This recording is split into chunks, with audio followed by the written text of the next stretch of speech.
Hello there, welcome to my views and news. Two news stories for you. First one is a breaking news. People say you are sharing breaking news a lot these days, but that is what breaking news is, that it happens suddenly.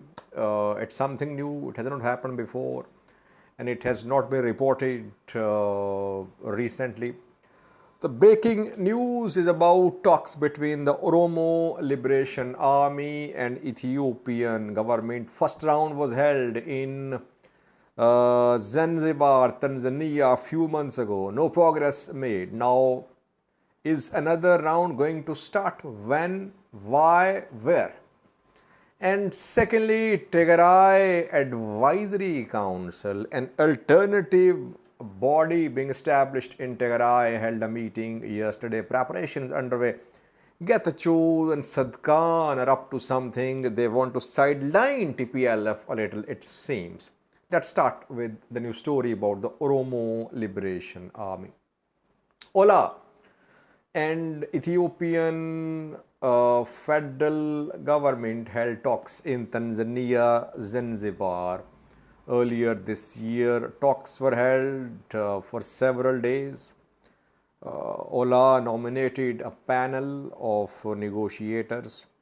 Ethiopian government's delegation had people like Gideon Timotheus, then Ridwan Hussein too.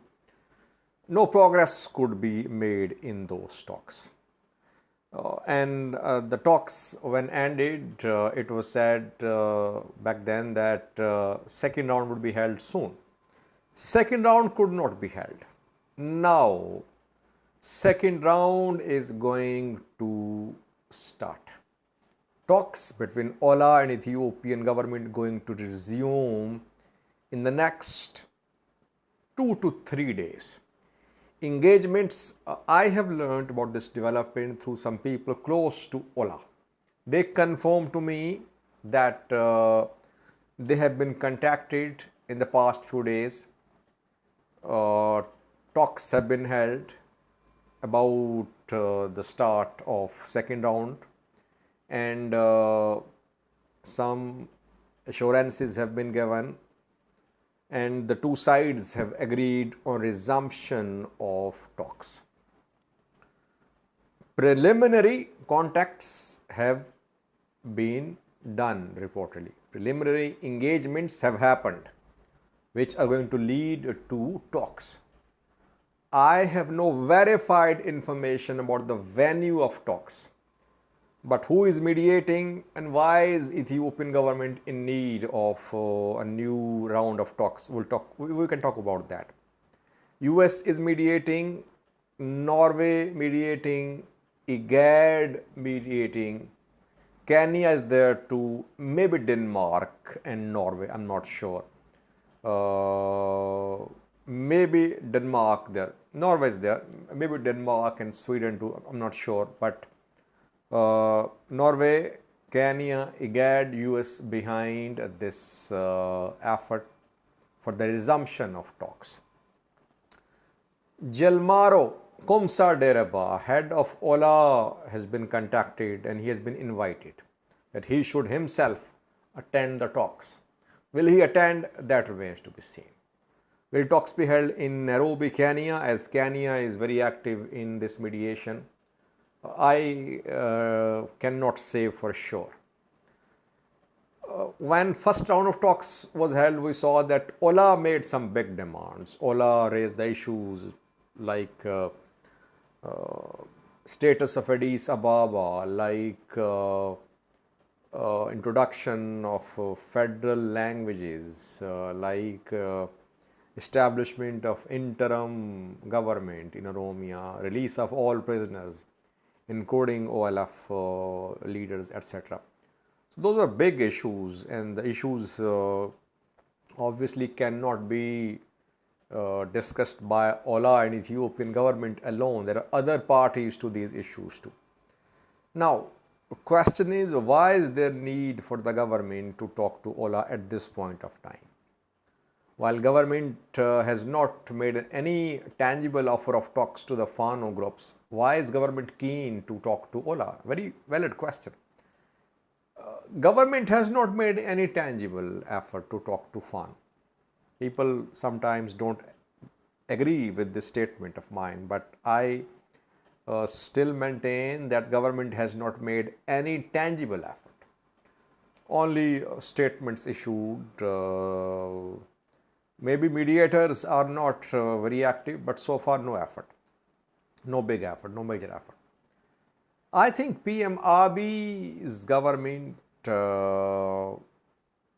has realized that it needs support of groups and people of Oromia, because the government is fighting against Amhara groups in the Amhara region, and a new tension is building on Ethiopia-Eritrea border. Regionally, Ethiopia is being isolated. Eritrea sending messages directly and through its allies in the region that region is on Eritrean side. So maybe internally PM Abiy's government wants to create unity. At least unity to the extent of the Oromia region, because even Oromia is not united behind PM Abiy. In Oromia, there are opposition parties, there are opposition parties, PP, OLA, OLA-OLF, same almost. They are not united. So maybe government wants to create unity in the Oromia region. And then after that, if government sees the possibility of a war to take back Assam, it might try to involve other groups from other regions, from other ethnic groups too, so that a broader unity is achieved for a major campaign. Let's see how OLA responds in talks. Will OLA still make big demands? I think Ethiopian government will show flexibility now.